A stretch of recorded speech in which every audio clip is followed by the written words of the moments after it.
children, preteens. I am so glad that you're back here today with me, Pastor Annie, as this month we are talking about contentment. Contentment is learning to be okay with what you have. Ooh, that's sometimes hard, right? It's so easy to want more or the next new thing, or maybe the thing that your friend has or your cousin has. Yeah, learning to be content with what we have. And our verse that can help us remember this is in Luke chapter 12, verse 15, and it goes like this. Then he said to them, "Watch out, be on your guard against wanting to have more and more things. Life is not made up of how much a person has." That's right. Just because we have a lot of things doesn't mean we're going to have a great life. We need to learn to be content with what we have. In our Bible story today, which you'll watch in the So-and-So show, the Apostle Paul, he wrote a letter talking about how he was content. And he wrote this to the Philippians, to the church in Philippians. And he wrote about how he learned how to be content. Keyword, learned. How he learned to be content. So this is something that we don't always know how to do, but we can definitely learn how to be content. So my question for you this week is, when is it hardest for you to be content? What situations do you find yourself in when all of a sudden you think you don't have enough, or maybe you want the next best thing? Well, I hope you have a great week this week thinking about that and learning to be content with what you have. All right, we'll see you next week. Bye, everyone.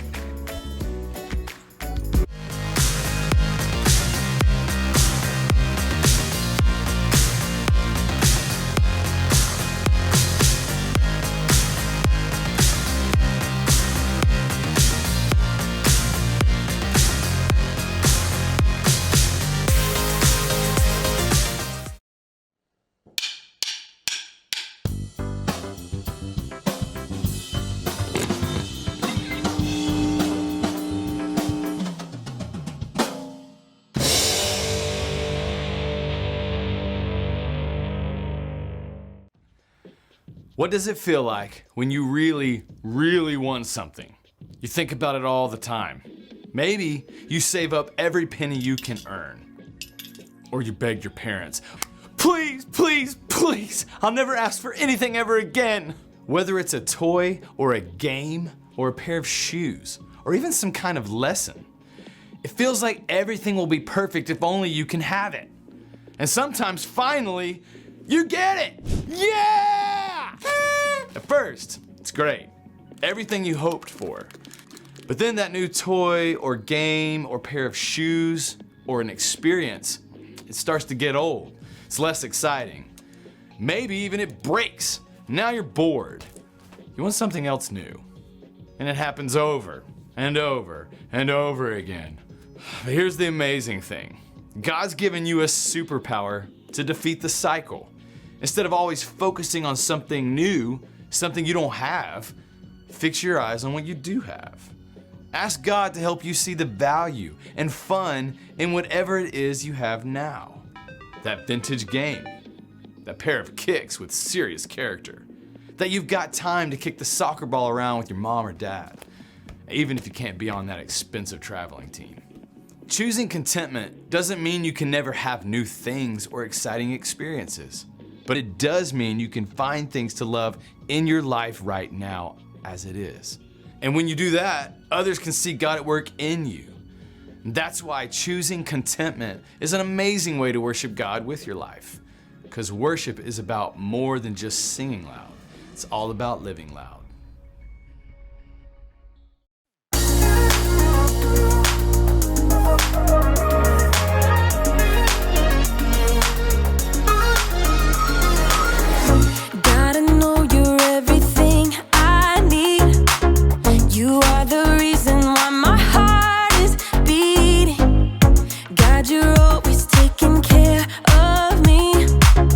I wanna follow where you are leading.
You cannot. Can too. Cannot. Can too. There's no way that you can ride a unicycle. Yes, I can. It's easy. Easy. Prove it. Oh, yeah? Yeah. Oh, yeah? Yeah. Yeah? Yeah. Well, I will. Unicycle John, here I come. Woo! Ha ha! I thought you said you could ride a unicycle. I can. But I still have the training wheel on.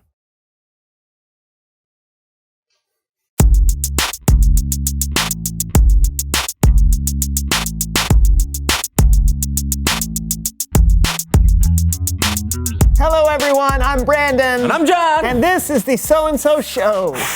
John? Yeah. You going on a bike ride? Oh, yeah. I'm trying to get out and get some exercise every day, so I've been taking rides around the neighborhood. Oh, that's a nice-looking bike. Oh, yeah? You think so? I do. Man, I've had this thing for a few years. I mean, sure, it's a little old, a little rusty, but it still takes me where I want to go. That's all I need. Ever look at your old rusty bike and think, this is all I need? Yes? Well, you're wrong. Looney Larry here with the latest deals in physical fitness to keep you as healthy as a horse. Horses are not particularly healthy. Ugh, I was hoping to get some exercise, but what's the deal with all this fresh air? Gross. I wish I could get sweaty in air conditioning and pay a lot of money for something I could do for free. Lucky you. Introducing the Laraton, a top-of-the-line exercise bike. Want to ride a bike but not go anywhere? Get a Laraton today and ditch your old, sad, bad, rusty, barely functioning, low-quality, stinky, unacceptable, cheap downer of a bike. It'll make your life better. Would I lie? I must have one. But, John... Oh, it's here! Oh, help me move it in. Come on, I'm sure it's heavy. 12 and a half minutes later.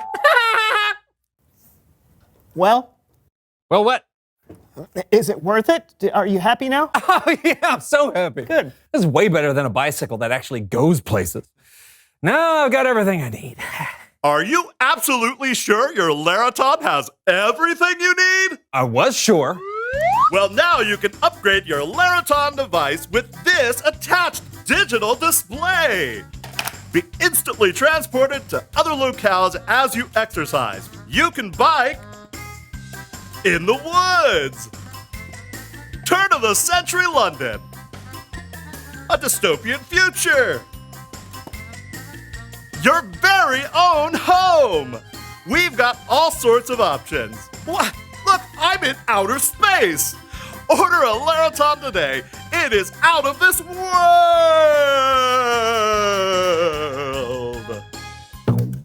Well, there's no way you'll... Thanks! John, I know. why do you need all of this stuff? You already have a real bike. Yeah, but my real bike can't take me through the Swiss Alps. Yeah, I guess not. Now I'm absolutely 100% certain that I have everything I need. Whoa! But do you really?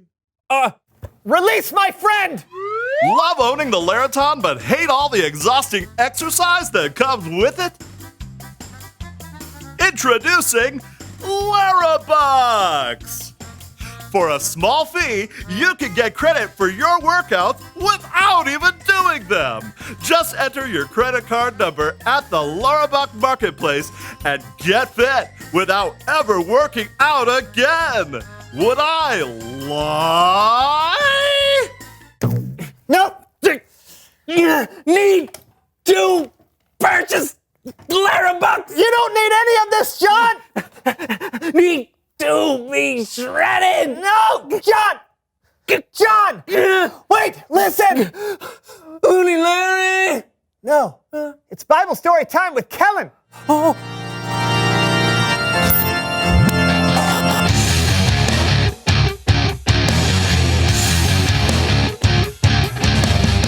Hey guys! You okay? Great, Kellen. Quick question. Can I borrow your credit card? Ignore him, Kellen. What are we talking about today? Well, we're talking about this. The Apostle Paul wrote this in a letter to the church of Philippi. You can read it in the book of Philippians. Paul wrote, I have learned the secret of being content no matter what happens. You see, Paul knew what it was like to have more than he needed, and he also knew what it was like to not have enough. In fact, when he wrote these words, Paul wasn't a free man. He was being held under house arrest. So what is it, Kellen? What's the secret of being content? Well, I'll tell you. After we check in with our friends Becky and Bathilda. Whoa! Look at the haul of candy these two have. This, my friends, is what it looks like to have more than you need. And you think it should be easy to be content in a situation like this, right? But then, Bathilda... Who would do this? Who would do this? Gross! No, not the sour candy! Who would give out sour candy? Ah! I hate sour candy with all my might! Ah! Maybe Becky has it figured out. Peanut butter? Oh, no. I don't like peanut butter. Okay, yeah, these got to.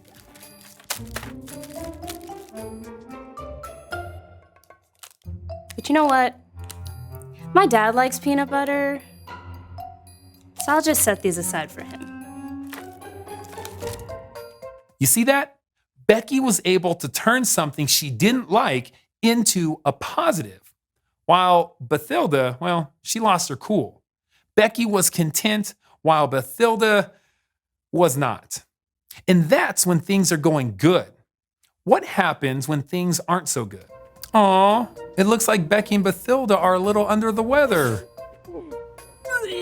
Okay, maybe a lot of it under the weather. This would be one of those times when it's hard for anyone to be content. Dad! I'm uncomfortable! Dad! I need more pillows! Hello? Bathilda's a little upset. And I totally get it.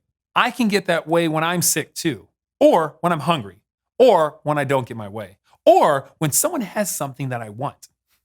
It isn't always easy to be content. But then Paul wrote that he learned the secret of being content no matter what happens. Thank you for the ginger ale. I wish I wasn't sick, but it's nice to know that I have someone taking care of me.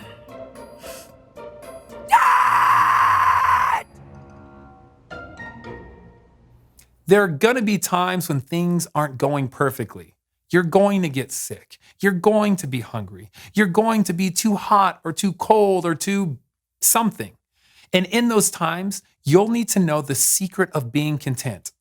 Here it is. Paul wrote, I have learned the secret of being content no matter what happens. I am content whether I am well fed or hungry. I am content whether I have more than enough or not enough. I can do all this by the power of Christ. He gives me strength. Jesus is the secret. He gives us the strength to be content no matter what happens. So Jesus can help me be content and stop obsessively upgrading my Laraton? Sure. Then why do I still want Larabucks? Well, it's like what Paul wrote. I've learned the secret. It was something he had to learn, and it probably took some time to really get it. So it's a process. And if I allow Jesus to work in my life over time, I can learn how to be content? My work here is done. Thanks, Kellen. You bet. I'll see you guys next time. You feel better, John? No. Being content is hard, but I'm learning. Then we're headed in the right direction. Yeah. Reveal the question. When is it hardest to be content? Well, it's obviously hard to be content when things are bad, but I actually think it's really tough to be content when things are close to perfect. Yeah, I totally get that. Like when you're at a theme park for a big vacation, but have to wait in a long line. Or when you've got exactly what you need and something better comes along. Yeah, but is the Laraton really better? Nah, I think I'm going to return it. All sales final. Okay. Well, good luck with that. Until next time, I'm Brandon. And I'm John. This was the So-and-So Show. You know what I could do with this? What could you do? Hang laundry on it. Oh, that's Yeah, great. That would yeah. get it nice and dry. Yeah. Yeah. This would get nice and dry from my sweat. You know, an exercise bike is all well and good, but riding a bike in the great outdoors, well, ain't nothing better. Woo! Look at this scenery. Wow, this feels great. You can feel the wind. Can't see it, but you can feel it. Far. There you go. Woo!